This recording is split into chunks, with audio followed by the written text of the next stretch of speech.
এক বিশাল সবুজ মাঠের ঠিক মাঝখানে দাঁড়িয়েছিল একটি বিরাট বটগাছ।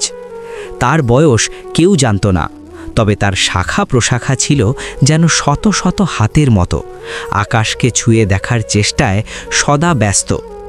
গাছটি ছিল শান্ত, ধীর স্থির এবং অনেকটা একা।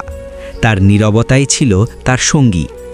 এই বটগাছের একটি কোটরে বাসা বেঁধেছিল একটি খুবই দুষ্টু কাঠবেয়ালি, যার নাম ছিল চঞ্চল। নাম যেমন, কাজও তেমন। সে এক সেকেন্ডও স্থির থাকতে পারত না। তার একমাত্র কাজ ছিল সারা দিন বটগাছের ডালে ডালে, পাতায় পাতায় দৌড়ানো, খেলা করা আর চিৎকার করে আশপাশের পশু পাখিদের বিরক্ত করা। একদিন চঞ্চল বটগাছের সবচেয়ে উঁচু ডালটিতে বসে সমানে কিচ কিচ শব্দে চিৎকার করছিল। বটগাছ শান্ত কণ্ঠে বলল, চঞ্চল, তুমি একটু চুপ করবে? আমার এত বছরের নীরবতা ভেঙে দিচ্ছ কেন?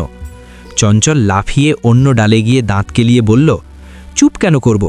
আমি তো খেলছি। তুমি তো একটা বুড়ো গাছ, নড়তেও পারো না। তোমার তো কোনো মজাই নেই। বটগাছ মৃদু হেসে বলল, আমি নড়তে পারি না ঠিক, কিন্তু আমি অনেক কিছু দেখি চঞ্চল।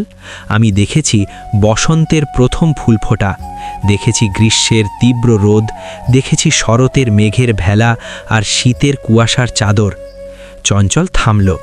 সে কখনো এভাবে ভাবেনি।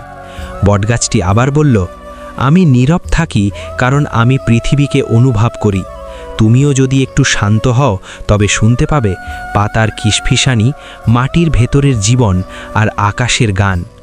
সেই দিন চঞ্চল আর কোনো দুষ্টুমি করল না। সে চুপ করে বটগাছের সবচেয়ে শক্ত একটি শাখায় স্থির হয়ে বসল। অবাক হয়ে দেখল একজোড়া রঙিন প্রজাপতি তার সামনে নাচছে। বাতাস গাছের পাতাগুলোকে কেমন সুরেলাভাবে দোলাচ্ছে, আর অনেক দূর থেকে ভেসে আসছে একটি পাখির মিষ্টি ডাক। প্রথমবারের মতো চঞ্চল বুঝতে পারল নীরবতার মধ্যেও একটা বিশাল জগৎ লুকিয়ে থাকে, যা দৌড়ঝাঁপ আর চিৎকারের আড়ালে ঢাকা পড়ে গিয়েছিল।